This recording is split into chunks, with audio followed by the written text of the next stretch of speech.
옆 사람 같이 바라보면서 인사하겠습니다. 반갑습니다.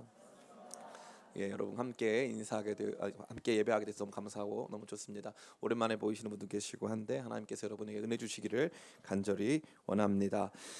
해외에 나가 있을 때면 우리 각 개인에게는 사실 크지 않지만 비교적 중요한 변화가 일어납니다. 그 변화는 바로 애국자가 되는 것입니다.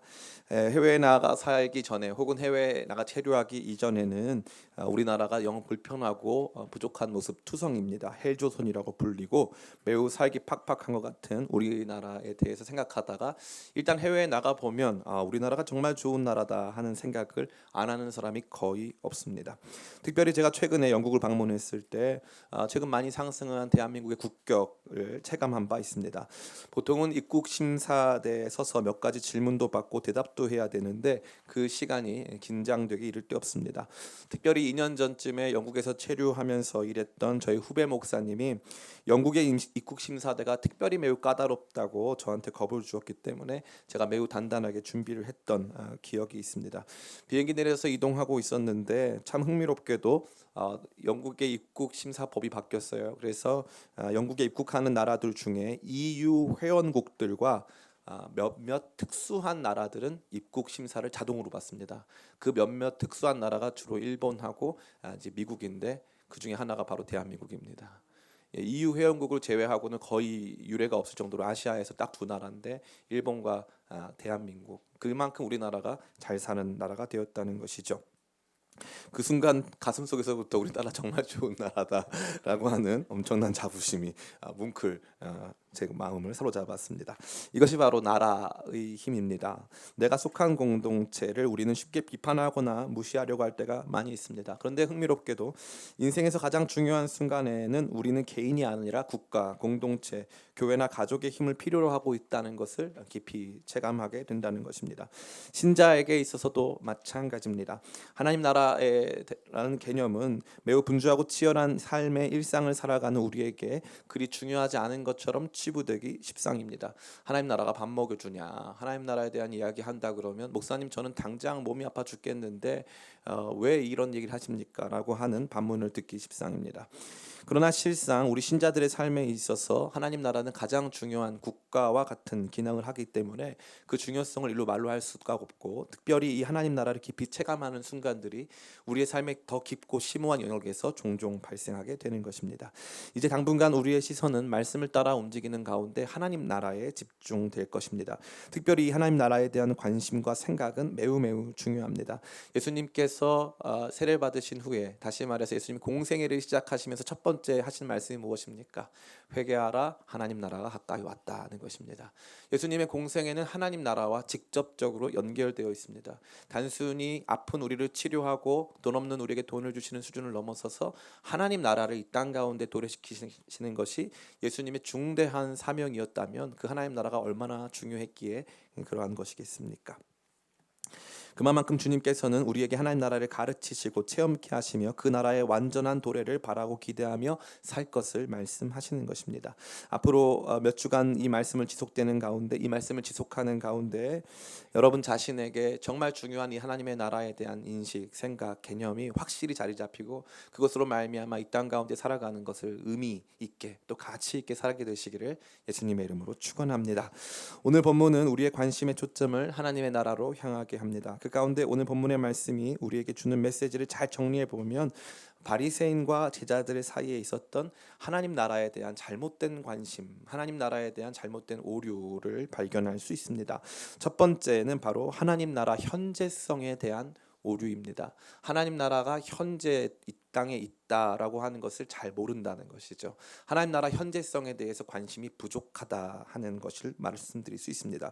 우선적으로 우리의 이목을 끄는 부분은 바로 이 바리새인들의 질문에서부터 시작됩니다.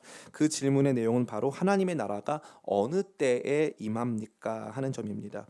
그런데 예수님께서는 흥미롭게도 하나님의 나라가 어느 때에 임하는 것에 대해서 대답하지 않으십니다. 이게 매우 흥미롭습니다. 하나님 나라가 언제 임할 거라고 말하지 않고 도리어 어떻게 말씀하십니까? 하나님 나라는 눈에 볼 수 있게 임하는 것이 아니기 때문에 여기 있다 저기 있다 할 수가 없다 말씀하시고 그 하나님의 나라가 너희 속에 있다 이렇게 말씀하셨어요. 그러니까 이 바리새인들이 가지고 있었던 하나님 나라의 개념을 완전히 파괴하시고 도리어 하나님 나라에 대해서 너희가 잘못 알고 있으니 하나님 나라의 개념부터 다시 수정해라 라고 말씀하신다는 것입니다. 그 이야기가 바로 20절에 등장하는 하나님의 나라는 볼 수 있게 임하는 것이 아니다 라고 하는 단어에 잘 나타나 있습니다. 여기 보다라는 동사, 다시 말해 볼 수 있게 라고 나타날 때 이 보다라고 하는 동사는 헬라어 성경에서 딱 한 번 등장하는 매우 독특한 단어입니다. 성경에는 보다라는 단어가 많이 등장하는데 딱 한 번, 이 단어는 여기 딱 한 번만 등장해요. 파라테레시스라고 하는 단어인데 이것은 눈으로 볼 수 있게란 뜻이에요. 눈으로, 눈을 강조한 표현입니다. 눈으로 볼 수 있게 임하는 것이 아니라는 것입니다. 그들은 하나님의 나라 도래가 정치, 군사, 종교적 메시아의 출현으로 말미암아 자신들을 압제하던 이방 권력자들을 몰아내고 시온산의 성전을 재건하고 거기에서 영원토록 통치할 이 지도자가 만드는 새로운 이스라엘이라고 생각했습니다.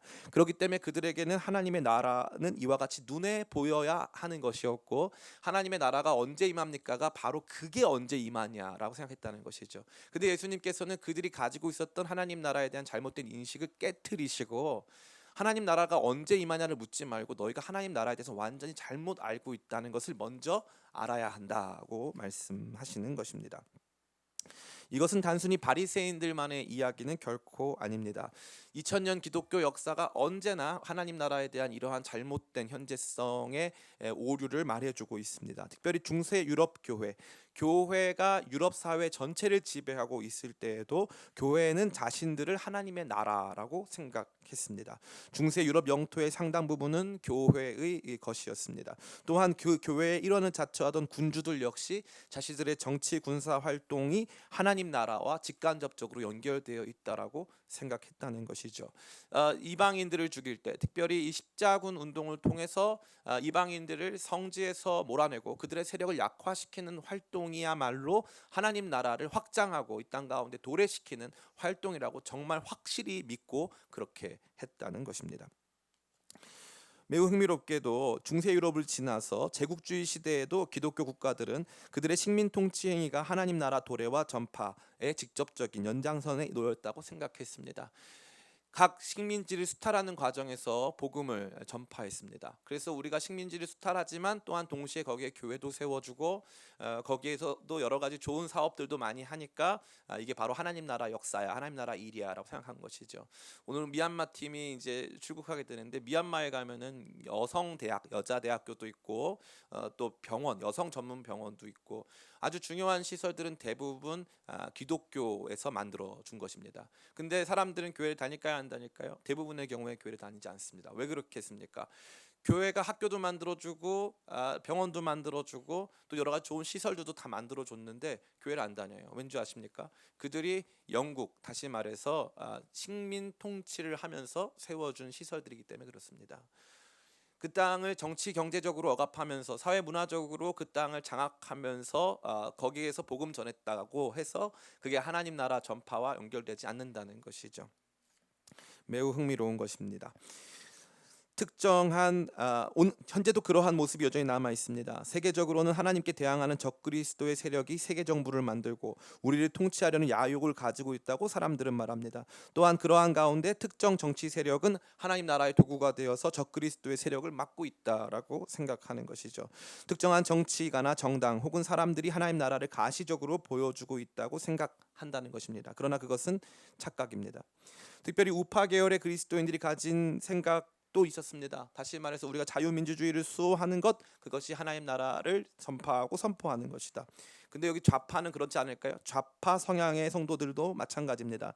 제도의 개선, 정치적 변화, 평등적 사회를 만드는 것이 하나님 나라를 이 땅 가운데 구현시키는 것이다라고 생각했다는 거죠. 그러나 그 어느 쪽도 하나님 나라를 이 땅 가운데 구현시키는 것이 아니었습니다. 더 흥미로운 것은 개인의 삶에도 이러한 영역이 있습니다. 내가 돈을 많이 벌어서 11조를 한 달에 1억씩 하는 사람이 되면은 나의 삶이 하나님 나라와 직간접적으로 연결이 돼서 나의 삶을 통해서 하나님께서 영광 받으실 것이다. 혹은 고지론, 이른바 고지론이죠. 내가 최선을 다해서 가장 높은 자리에 올라서 이 사회 구석구석에 선한 영향력을 끼치게 된다면 그것이 하나님의 나라를 이 땅 가운데 가시적으로 임하게 하는 것이다 라고 생각하기가 쉽다는 것입니다. 이것이 우리 모두가 가지고 있는 하나님 나라 현재성에 대한 잘못된 오류입니다. 예수님께서는 이렇게 말씀하십니다. 하나님의 나라는 그러한 가시적 형태의 정부나 국가, 우리 자신의 번영에 놓여 있지 않다고 말씀하시는 것입니다. 바리새인들은 모두 하나님의 나라에 대한 관심을 가지고 있었지만 그것은 자기들의 고정관념에 입각한 미래적인 환상과도 같은 일이었습니다. 언젠가 하나님의 나라가 임하면 이 나라가, 내가, 우리 가정이, 언젠가 하나님의 나라가 임하면, 언젠가 하나님께서 함께 하시면 내가 더 잘되고 행복해질 것이다 라고 하는 잘못된 미래적 환상 속에서 하나님의 나라를 이해한 것입니다. 그들은 하나님의 나라가 언제 임할지를 질문했지만 정작 하나님의 나라의 본질은 전혀 이해하지 못한 것입니다. 문제는 그뿐만이 아니었습니다. 예수님은 바리새인들이 하나님 예수님께 언제 임하냐고 물었을 때 예수님은 뭐라고 말씀하십니까? 이렇게 말씀하십니다. 하나님의 나라는 너희 안에 있다라고 말씀하시는 거죠. 두 가지가 중요한데 하나는 너희 안에고 또 한 가지는 있다입니다. 이미 있었던 것입니다. 그러니까 앞으로 언젠가 더 나은 미래에 하나님의 나라가 완전히 도래해서 그 모든 약속이 다 성취되는 것이 아니라 이미 하나님의 나라가 있다는 것이고 심지어 그것이 너희 안에 있다는 것입니다. 주님께서는 이 단어를 우리 안에라고 쓰지 않으셨다는 점을, 인간 안에라고 쓰지 않으셨다는 점을, 믿는 자 혹은 교회 안에 있다라고 쓰지 않으셨다는 것을 우리가 깊이 생각하면서 이 말씀을 이해해야 합니다. 도대체 너희 안에 있다는 것은 무슨 뜻일까요? 우리 마음속을 의미하는 것일까요? 전혀 그렇지 않습니다. 너희 안에라고 쓰인 단어도 아까 설명드린 것처럼 볼 수 있게가 매우 독특한 단어이듯이 너희 안에라고 쓰인 이 안에, 이 정치사도 성경에서 딱 두 번만 등장합니다. 보통 안에 있다는 거 할 때는 영어로 in, 헬라어로는 en인데 여기에는 엔토스라고 말하고 있는데 이것은 너희 가운데 있다는 것을 의미하는 것입니다. 너희 가운데 있다는 것은 무엇일까요? 바리새인 가운데 뭐가 있습니까? 그들의 경건이 있습니까? 그들의 거룩이 있습니까? 그걸 말하는 것이 아니고 그들 가운데 계신 예수님 자신을 말씀하신 것입니다. 다시 말해 예수님 자신이 하나님 나라의 현현, 하나님 나라의 현존이 되는 것입니다.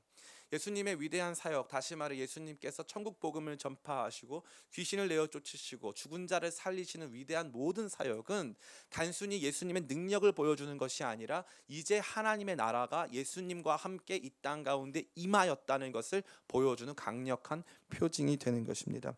그런데 흥미롭게도 바리새인들은 그들 가운데 이제 이미 임하신 예수님이 계셨음에도 불구하고 예수님 안에서 하나님의 나라를 조금도 볼 수 없었습니다. 왜 그렇습니까? 그들에게 있어서 하나님의 나라라고 하는 것은 그들의 욕망, 그들의 욕심으로 점철되어진, 그들 자신이 번영하고 그들 자신이 이 무언가 하늘로부터 약속된 무언가를 받게 되는 것으로만 이해했기 때문에 예수님 안에서 하나님 나라를 조금도 인식하지 못했다는 것입니다.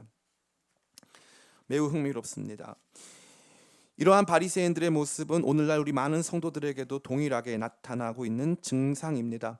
하나님의 나라의 도래를 지나치게 미래적이고 종말론적인 것으로 이해한 나머지 지금 예수님을 통하여서 도래한 하나님의 나라의 영광스러움을 조금도 인식하지 못하고 있다는 것입니다. 예수님의 삶과 사역, 죽으심과 부활, 승천 모두 하나님 나라와 깊이 연관되어 있습니다. 그러나 우리는 그분 안에서 단순히 기적이나 가르침 등을 원할 뿐 그분으로 말미암아 이 땅 가운데 도래한 하나님의 나라에 대해서는 조금도 주목하지 않습니다. 그 나라가 눈에 보이지 않기 때문에 그렇습니다. 앞서 말씀드린 것처럼 이 나라가 여기 있다 저기 있다 할 수 없다고 말씀드렸습니다. 도리어 그 나라가 여기 있다 저기 있다 할 수 없고 언제 오느냐가 중요한 문제가 아니다. 오히려 그 나라는 너희 가운데 지금 있다. 성도들의 삶에 지금 하나님의 나라가 있는 것입니다. 성도들의 삶에 지금 하나님의 나라가 이루어진 것입니다. 주 예수와 동행하니 그 어디나 하늘나라. 예수님 안에서 그 거룩한 약속이 이미 우리 가운데 이루어진 것입니다. 예수님 안에서 우리는 하늘의 주권적 통치를 경험합니다. 하나님께서 우리가 그분의 나라를 구하고 그분의 의를 추구하며 살아가는 동안 이 땅에서 필요한 모든 것들을 공급하시고 삶 속에서 영광 중에 모든 것을 채워가십니다. 그래서 하나님께서 우리의 삶을 다스리시는 것이죠. 하나님께 다스림을 받는 주님께서 거하시는 거룩한 성전된 성도들의 삶 안에서 하나님께서는 그분의 통치를 수행하고 계신 것입니다. 이것이 하나님 나라의 위대한 현재성이 되는 것이죠. 바리새인들은 주목하지 못했고 이해할 수 없었던 하나님 나라의 현재성은 성도들이 이해하고 있었습니다. 성도들은 하나님 보좌 우편에서 앉아 계신, 왕은 앉아 있어요, 서 있어요? 여러분 광화문 광장에 딱 가보시면은 앞에 무슨 동상이 있습니까? 이순신 동상이 있어요. 그 뒤에 누구 동상이 있습니까? 세종대왕 동상이 있어요. 그러면 이순신 동상은 서 있어요, 앉아 있어요? 서 있어요. 세종대왕 동상은 앉아 있어요, 서 있어요? 앉아 있어요. 그럼 무슨 뜻이냐면은 장군은 서 있을 때 일하는 거고 왕은 앉아 있으면 일을 시작하는 거예요. 왕이 보좌에 딱 앉으면 문무백관들이 자리에 딱 무릎을 꿇고 그때부터 이제 업무가 시작되는 것입니다. 제자들이 이해한 부활 승천하신 이후에 제자들이 이해한 예수님은 하나님 보좌 우편에 앉아 계신 분이었어요. 다시 말해 보좌 우편이라는 것은 진짜 오른쪽에 있다는 뜻이 아니라 하나님의 권능으로 앉아 있다는 뜻이에요. 하나님의 오른손, 하나님의 권능, 하나님께서 실제적인 통치를 하는 바로 그 자리에 앉아 계시다. 예수님이 지금 통치하고 계신다. 예수님이 지금 우리를 다스리시고 통치하고 계신다라고 하는 인식을 가지고 있었다는 것이죠. God is in control. 주님께서 우리를 이미 통치하고 있는 것입니다. 신자들이 이것을 보기가 매우 어렵죠. 삶 속에서 치열한 삶을 살다 보면은 하나님 나라의 현재성을 인식할 수 없을 때가 참 많이 있습니다. 그런데 가만히 생각해 보면 지나온 삶의 걸음들을 지켜볼 때 우리의 삶을 생각해 보면 우리의 삶 모두가 그분의 거룩하신 인도하심과 보호하심과 통치 속에 있었음을 발견하게 되는 것이죠. 우리 같이 아무것도 아닌 사람들 주께서 부르셔서 우리 기쁨의 교회 세우게 하시고 기쁨의 교회 통해서 하나님의 영광스러운 뜻을 이루어가고 있는 것 아니겠습니까? 이 모든 것이 하나님 나라의 현재적 통치를 보여주는 것입니다. 바리새인들은 그것에 관심이 없었어요. 언제 내가 원하는 것이 이루어집니까? 언제 하나님 나라의 미래적인 역사가 일어납니까? 그래서 오늘 우리 가운데 있는 하나님 나라의 영광스러운 일들에 대해서 주목하지 못한 채 언제나 미래적인 것, 종말론적인 것에 사로잡혀 있었다는 것이죠. 오늘 많은 성도님들이 현혹되고 있는 것이 뭐냐면은 이 종말론입니다. 종말론. 유튜브에 종말론과 관련된 내용이 굉장히 많아요. 흥미롭게도 A라고 하는 유튜버가 말하는 종말론과 B라고 하는 유튜버가 말하는 종말론이 다 달라요. 시기도 다 다릅니다. 예수님 당시부터 예수님께서 언제 임하실 것인가에 대한, 예수님께서 언제 재림하실 것인가에 대한 논의가 있었습니다. 2000년 동안 계속됐어요. 성경을 신실하게 밥 먹고 밥도 안 먹고 성경만 보는 사람들이 끊임없이 연구해서 어떤 사람들은 뭐 200 몇 년에 예수님 다시 오신다, 어떤 사람은 400 몇 년에 다시 오신다, 이 논의를 끊임없이 했습니다. 근데 제가 만약에 여기서 예수님 다시 오실 날짜를 여러분에게 말씀드리고 우리가 그날을 위해서 준비하자고 한다면 많은 성도님들이 불편한 마음도 있지만 한편으로는 만에 하나 그게 사실이라면 우리도 뭔가를 해야 되기 때문에 아마 거기에 주목하게 될 것이고 그것을 생각하게 될 것입니다. 그런데 정작 우리 안에 이미 임한 예수 그리스도를 통해서 이미 임한 하나님 나라의 가치와 영광을 발견하는 사람들은 현저히 적다는 것이죠. 그래서 교회에 다니고 신앙생활을 하고 봉사는 하지만 정작 내 안에 이미 임한 영광스러운 하나님의 나라를 경험하지 못한 채 비록 우리 자신이 가난하고 삶이 어렵고 힘들다 할지라도 예수 그리스도를 통해서 이루어진 하나님의 나라가 우리 안에 있음, 우리가 그 나라의 백성 되었다는 사실로 말미암아 감격하고 감사하는 사람들이 현저히 적다는 것은 오늘 우리 자신도 바리새인들이 가지고 있었던 하나님 나라 현재성을 도외시하는 그러한 모습을 가지고 있지 않는가에 대한 깊은 반성을 불러일으킨다는 것입니다. 두 번째로 바리새인들의 오류와 잘못된 관심이 하나님 나라 현재성을 무시하는 방향으로 나타났다면 두 번째는 바로 제자들에게 나타난 오류입니다. 바리새인들은 예수님에게 하나님의 나라가 언제 임하냐고 질문을 했어요. 근데 제자들은 질문을 합니까? 안 합니까? 괜찮습니다. 제가 혼자 대답해도 괜찮습니다. 제가 이제 말씀을 드리겠습니다. 22절에 보니까 이렇게 되어 있어요. 또 제자들에게 이르시되 이렇게 되어 있어요. 20절은 바리새인들이 물어봤는데 22절에 보니까 제자들에게 이르시되, 제자들은 물어보지 않습니다. 제자들에게는 그 관심이 없는 거예요. 미래에 무슨 일이 일어나는가, 언제 예수님 다시 오시나, 이런 관심이 제자들에게는 조금도 있지 않았다는 것을 보여주는 것입니다. 이것은 다소 의도되는 그림으로 보여집니다. 제자들은 그만큼이나 장차 임하게 될 하나님 나라에 대해서는 무관심했다는 사실이죠.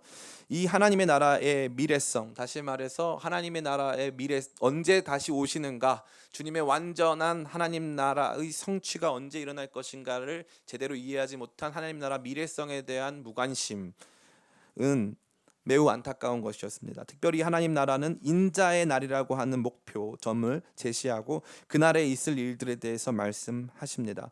인자의 날은 모든 예언의 성취로서 공의로운 심판과 보상이 이루어지는 날이라 할 수 있습니다.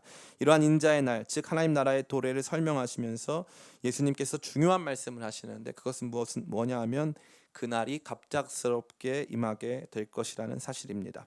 우선적으로 인자의 날은 매우 놀라운 시점에 갑작스럽게 임하게 됩니다. 물론 이것은 우리가 예측 가능한 징후들이 전혀 없다는 것은 아닙니다. 특별히 오늘 예시된 노아와 롯의 경우를 생각해 보자면, 노아에게는 홍수 심판이 있기 상당 기간 전에 이미 종말이 예고되었습니다. 또 롯은 비교적 짧은 시간이었지만 종말 예고를 받고 또 도피할 수 있는 은혜를 얻었습니다. 또 특별히 소돔과 고모라의 멸망은 아브라함에게 미리 공지가 되었습니다. 그러나 이를 중심으로 우리가 예수님의 재림과 종말과 관련된 시기를 정확하게 특정 지을 수 있다고 생각하는 것은 착각입니다. 노아가 방주에 들어가기 전에 종말에 대한 이야기를 들었지만 언제부터 비가 오게 될지는 알지 못했습니다. 방주를 만들 때부터 하나님이 그 날짜를 말씀해 주지는 않으셨다는 것이죠. 롯의 경우에도 마찬가지였고, 아브라함에게 있어서도 그 내용은 거의 직전에야 비로소 공지가 된 것입니다.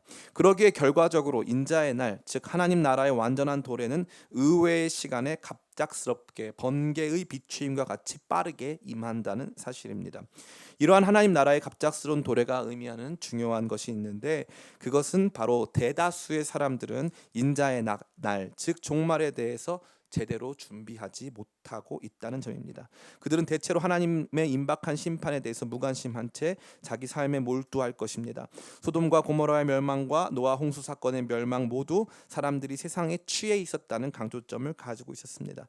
세상에 취해 있었기 때문에 그들은 임박한 심판의 날을 전혀 생각하지 못했고 준비하지도 못했던 것입니다. 특별히 예수님께서는 우리에게 이 땅에 그 마음을 두지 말 것, 이 세상에서의 삶에 지나친 관심을 두지 말아야 할 것을 31절부터 33절에 말씀하고 있습니다. 같이 한번 읽어보겠습니다. 시작. 그날에 만일 사람이 지붕 위에 있고 그의 세간이 그 집 안에 있으면 그것을 가지러 내려가지 말 것이요, 밭에 있는 자도 그와 같이 뒤로 돌이키지 말 것이니라. 롯의 철을 기억하라. 무릇 자기 목숨을 보전하고자 하는 자는 잃을 것이요, 잃는 자는 살리라. 아멘. 예수님께서 말씀하시는 인자의 날, 하나님 나라의 완전한 도래, 주님의 재림으로 말미암는 심판과 종말에 있어서 중요한 것은 그날이 임할 때 물건 가지러 가지 마라. 그날이 임할 때 롯의 철을 기억하라. 롯의 철은 누굽니까? 롯의 아내인데 소돔과 고모라가 멸망할 때 도망치다가 뒤를 돌아보지 말라고 했는데 뒤를 돌아봄으로 말미암아 소금 기둥이 된 여성을 의미합니다. 다시 말해서 종말이 이루어졌는데 여전히 내가 그 땅에 미련을 가지고 있는 거죠. 이 세상에서의 미련을 두고 있는 것입니다. 세상의 것을 너무 좋아하고 여기에 취해 있기 때문에 하나님의 나라의 미래적 도래에도 무관심했고 거기에 아무런 관심이 없었기 때문에 그 어떤 준비도 할 수 없었던 사람들의 이야기를 담고 있는 것입니다. 오늘 말씀을 같이 한번 좀 읽어봤으면 좋겠습니다. 오늘 말씀 보니까 이렇게 되어 있습니다. 우리 같이 한번 말씀 읽어봤으면 좋겠습니다. 20 몇 절입니까? 예, 우리 26절부터 같이 한번 읽어보겠습니다. 26절부터 28절 같이 한번 읽어보겠습니다. 시작. 노아의 때에 된 것 같이 인자의 때에도 그러하리라. 노아가 방주에 들어가던 날까지 사람들이 먹고 마시고 장가들고 시집가더니 홍수가 나서 그들을 다 멸망시켰으며, 또 롯의 때와 같으리니 사람들이 먹고 마시고 사고 팔고 심고 집을 짓더니. 아멘. 먹고 마시고는 공통적으로 들어갑니다. 노아의 때는 장가 시집 가는 게 특징이고요. 롯의 때는 장가 시집은 안 가요. 먹고 마시고 사고 팔고 집을 지었다 되어 있습니다. 노아의 때는 이 하나님의 아들들이 사람의 딸들을 자기가 원하는 대로 아내로 삼았습니다. 그래서 그 성적 문란함이 극도로 다다랐죠. 뿐만 아니라 소돔과 고모라는 엄청나게 발전된 도시 문명을 자랑하고 있었습니다. 소돔과 고모라는 참 살기 좋았는데 예전에 벌써 거의 30년 전의 이야기인데 천당 밑에 분당 있다 이런 말 한 적이 있는데요. 다시 말해서 자연적으로는 소돔은 에덴 동산과 같았습니다. 여호와의 동산 같고 또 문명적으로는 당시 고대 사회 최고의 문명을 자랑하는 애굽 땅과 같았습니다. 가장 사람들이 살기 좋은 땅, 가장 사람들이 살고 싶어하는 땅이 바로 소돔과 고모라였다는 사실이죠. 여기에서 먹고 마시고 사고 팔고 집을 짓는 일에 완전히 사로잡힌 나머지 하나님의 나라의 급작스러운 도래에 대해서는 조금도 준비할 수 없었고 이미 그들의 마음이 완전히 사로잡혔기 때문에 그날이 임한다 할지라도 이제 이 모든 것이 다 없어지는데 여전한 미련을 가지고 없어질 것을 붙들고 있는 그들의 모습이 나타나 있다는 것입니다. 얼마나 안타깝습니까? 참 이 모습이 대조적인데요. 바리새인들은 경건한 삶을 살았는데 그들은 하나님 나라의 현재성을 완전히 도외시한 채 정치 군사 문화적으로 자기들이 원하는 방식의 하나님 나라가 임할 것을 늘 바라보면서 미래적 징후, 미래적 표적들만 바라보고 살아왔어요. 제자들은 오히려 미래적 징후와 표적들은 전혀 관심이 없은 채 이 땅의 문제만 가지고 살아왔습니다. 예수님 따라다니는 것도 좀 신기한 일이죠. 어떻게 보면 우리는 양쪽 극단 어딘가에 존재할 수 있다는 것이죠. 이 땅의 삶을, 이 땅에 특별히 하나님께서 함께 하시는, 주님께서 다스리시는 하나님 나라의 현존은 도외시한 채 주님께서 미래적으로 행하실 일들에만 관심을 갖고 있는 성도나 하나님의 나라의 영광스러운 도래, 예수님의 재림과 종말에 대한 약속들을 도외시한 채 그저 이 땅의 문제에만 완전히 사로잡혀 있는 그 성도, 하나님 나라 현재성과 미래성 그 어디에도 제대로 속하지 못한 채 살고 있는 사람들의 이야기를 예수님께서 지금 이 말씀을 통해서 폭로해주고 있는 것입니다.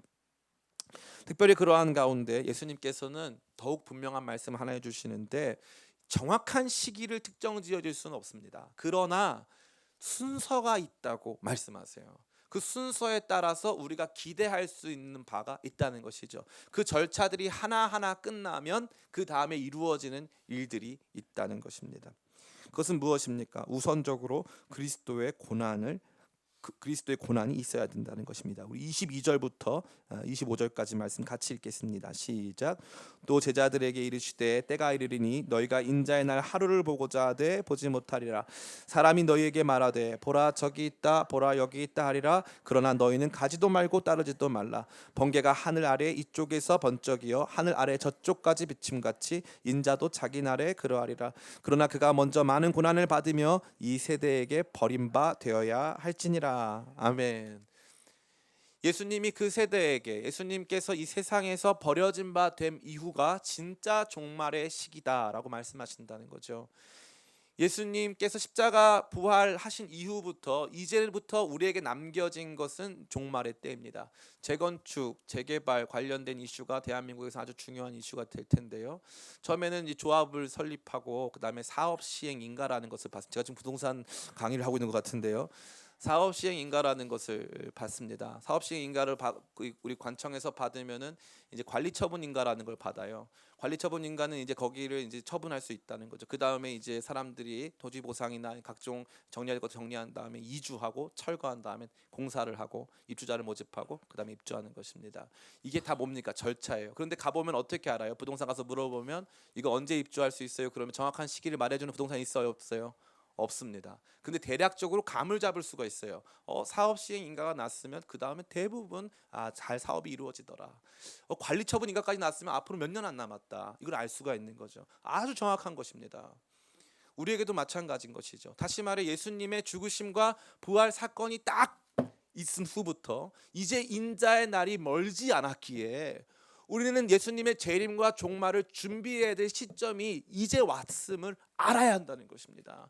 단순히 어떤 특정 시기를 준비하고 그 특정 시기에 맞춰서 활동하라는 것이 결코 아니라는 것이죠. 우리 가운데 언젠가 그러한 일이 있을 것을 예상하고 오늘 우리의 삶은 이 땅에 속한 것들에 완전히 취하지 않게, 노아의 때에 먹고 마시고 장가가고 시집가는 일에 도취된 것처럼, 롯의 때에 먹고 마시고 사고 팔고 집을 짓는 일에 도취된 것처럼 사로잡히지 말고 이제 이 말 하나님의 나라를 바라보고 소망하면서 깨어 있어야 될 것을 말씀하시는 것입니다. 깨어 있어야 한다는 것이죠. 이 미래성에 집중하는 성도들은 깨어는 있습니다. 근데 그 깨어 있음은 어떤 거냐면은 주님께서 내가 언젠가 찾아오실 것이고 언젠가 주님의 나라가 임할 텐데 나는 그때 준비할 것이 있어야 되니까 준비하자 하고 현재를 도외시합니다. 근데 잠들어 있는 성도는 하나님 나라 미래성에 관심이 없어요. 여기는 깨어 있는데 잘못 깨어 있는 거고 여기는 잠들어 있는 겁니다. 잠들어 있기 때문에 하나님 나라가 언제 임할지를 알지 못하는 거죠. 우리에게 임하는 종말은 두 가지로 임합니다. 하나는 개인적 종말. 개인적 종말은 우리 자신의 죽음입니다. 우리 자신의 육체적 죽음, 영혼과 육체의 분리 사건이라고 말할 수 있는데 우리 자신의 죽음이 언제 어떠한 방식으로 우리 가운데 임할런지 우리는 알 수 없습니다. 두 번째는 우주적 종말이 되는 것이죠. 우주적 종말. 그 우주적 종말은 무엇입니까? 이것은 전 우주의 주님의 재림으로 말미암는 종말이 임하는 사건입니다. 너무나도 중요한 사건입니다. 우리는 우리 자신의 개인적 종말도 우주적 종말도 알 수가 없습니다. 최근에 이란과 이 미국과의 이 분쟁 속에서 이 우크라이나 항공 소속의 이 항공기가 이란 미사일에 의해서 격추되는 사건이 있었습니다. 그 교신 기록, 마지막 교신 기록을 보니까 그 기장이 뭐라고 하냐면 굉장히 평안하다. 그러고 나서 미사일 맞은 거예요. 아니 멀쩡한 비행기가 미사일을 맞게 될 거라고 상상을 한 사람이 있을까요, 없을까요? 없습니다. 그렇기 때문에 우리 신자들은 깨어 있어야 합니다.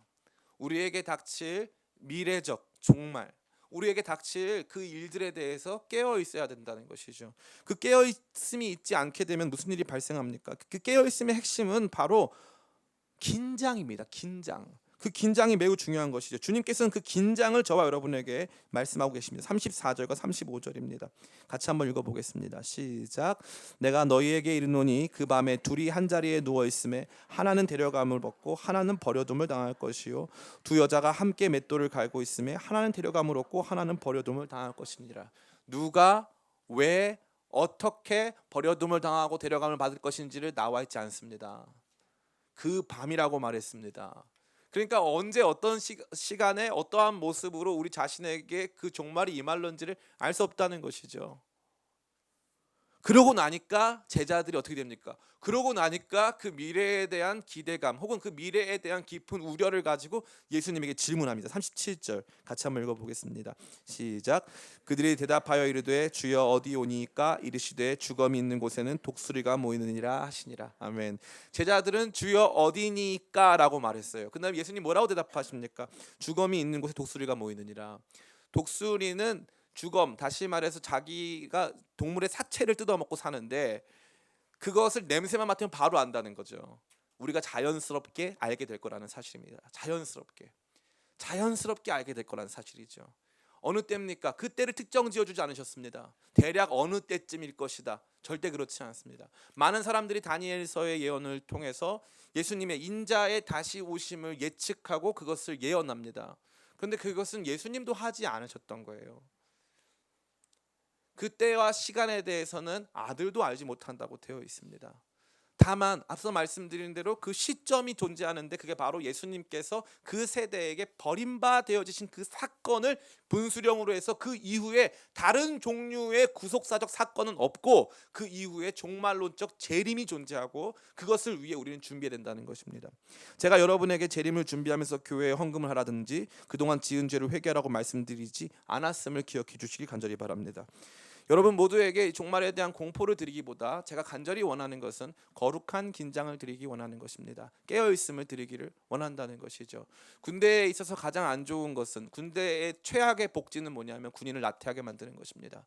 군인의 최대 복지는 군인을 긴장시키는 것이죠. 긴장되면 근육이 생기고 긴장되면 활동이 시작됩니다. 그러나 긴장이 상실된 교회, 긴장이 상실된 성도에게는 그 어떤 활동도 그 어떠한 거룩의 움직임도 보이지 않는 것입니다. 대한민국의 많은 교회는 이 긴장감을 상실한 채 놓여져 있습니다. 잘못된 미래성, 다시 말해서 국가, 정부, 역사, 군사 이러한 내용에서의 관심은 극대화되고 있어요. 극대화되고 있습니다. 제가 조심스럽게 말씀드리자면 이 정치 활동을 할 때 거기에 교회를 개입시키시는 분들이 아주 많이 있어요. 그래서 여기는 하나님의 나라의 이 특정한 모습이다. 그런데 죄송하지만 그게 십자군 때도 그랬거든요. 십자군 때도 수십만 명을 학살한 십자군 때도 그러한 모습이 있었습니다. 특정 정치, 특정 제도, 특정 국가가 하나님 나라를 대변할 수 없습니다. 그렇게 해서도 안 됩니다. 잘못된 미래성에 사로잡혀 있는 사람들은 그걸 보기를 원해요. 그래서 언젠가 국가, 사회, 정치, 경제, 문화 모든 측면에서 어두운 시기에 이러한 종류의 예언, 이러한 종류의 신앙이 발전합니다. 그러나 그것은 주님께서 말씀하신 것이 전혀 아니었어요. 또한 제자들에게 있어서는 날마다 끊임없는 자기 삶의 문제에 도취되는 경향성을 가지고 있었습니다. 미래에 대한 질문을 그 어떤 것도 하지 않은 거죠. 기쁨의 교회에도 정확하게 이 두 부류의 성도님들이 계세요. 한 부류는 미래에 대한 이야기를 저한테 많이 물어보시는 분들이 계세요. 또 한 부류는 현재 삶에 대한 이야기를 중심적으로 신앙생활 하려고 하시는 분들이 계십니다. 제가 간단하게 이 모든 것들을 정리해서 말씀을 드리겠습니다. 아주 유명한 말인데요. 그리스도께서 어제 죽으신 것처럼, 그리스도께서 오늘 부활하신 것처럼, 그리스도께서 내일 오실 것처럼 살아라. 이게 주님께서 우리 모두에게 주시는 가장 강력한 종말론적 메시지가 되는 것입니다. 이 깨어있음이 우리 가운데 존재하기 시작하면 우리는 이 땅에 속해 있는 정치, 권력, 사회, 문화 거기에 집중할 필요가 없습니다. 주님의 통치와 다스림은 우리 개인 안에서 성전된 우리 개인 안에 존재하시는 성령의 역사가 우리를 하나로 묶으면서 거룩의 군대로 우리를 일으켜 세우시고 그분의 나라의 통치를 이어가십니다. 수많은 억압과 눌림 속에 있던 사람들이 정치, 경제, 문화, 사회를 넘어서서 우리와의 만남과 조우를 통해서 회복되고 변화되는 위대한 역사가 하나님 나라 현재성 속에 속해 있다는 것입니다. 그러나 또한 동시에 하나님 나라 미래성, 그분이 다시 오신다고 하는 약속은 여전히 유효하고 우리 모두를 깨어있게 만드는 것입니다. 그래서 우리는 끊임없는 이 긴장 속에 들어가게 되는 것이죠. 사랑하는 성도님, 여러분 모두를 축복하며 이 말씀을 증거하기를 마치기를 원합니다. 우리에게 놓여진 삶이라는 것은 이미 이루어진 하나님 나라와 앞으로 올 하나님 나라의 그 중간에 놓여져 있습니다. 이미와 아직, 이미 이루어진 것과 아직 이루어지지 않은 이제 도래할 하나님 나라 사이에 있는 우리의 삶은 긴장이 흐릅니다. 그 거룩한 긴장은 우리를 평안케 합니다. 참 이게 모순적이고 아이러니한데 그 긴장이 없을 때 우리는 평안이 아니라 나태해집니다. 그 긴장이 없을 때 우리의 모든 활동은 양측 극단으로 빠지게 되어 있습니다. 그 긴장이 없으면 우리는 현재의 삶을 버려둔 채 미래 혹은 현재의 삶을 버려둔 채 우리가 원하는 방식의 보상만을 향해서 나아가는 잘못된 성도가 되기 십상입니다. 또한 동시에 주님의 다시 오심에 대한 관심이 없을 때 우리는 이 땅에 속해서 먹고 마시고 장가들고 시집가고 먹고 마시고 사고 팔고 집을 짓는 일들에 멈추어 서서 전혀 하나님 나라의 도래를 알지 못한 채 우리 개인적으로 임할 하나님의 종말, 우리 개인적으로 임하게 될 종말과 우주적 종말에 대해서 전혀 무감각한 채 살아가다가 후회스러운 삶을 살기가 십상입니다. 전 여러분 모두가 오늘 이 귀한 말씀에 거룩한 경고를 마음에 받아서 혹시 내가 하나님의 나라의 현재, 다시 말해 예수님 안에서 지금 우리 안에서 살아계셔서 역사하시는 그 주님을 알지 못한 채 그렇게 지내는 것은 아닌지, 또한 하나님 나라의 미래, 그분의 약속과도 같이 하늘 아래 번개가 이쪽에서 비추어서 저쪽까지 한 번에 확 비춰지는 것처럼 주님의 나라의 임재가 그렇게 임할 것을 바라보면서 기대하고 소망하는 하나님 나라의 미래성에 내가 너무 둔감한 것은 아닌지, 그래서 내가 먹고 마시고 시집가고 장가가고 집 짓고 하는 일에만 몰입하고 있는 것은 아닌지, 주님께서는 이 거룩한 경고를 통해 우리 모두를 깨워 하나님 나라를 보게 하시는 것입니다. 그 하나님 나라 역사 가운데 살아가는 저와 여러분 다 되시기를 예수님의 이름으로 축원합니다. 우리 찬양 하나 불렀으면 좋겠습니다.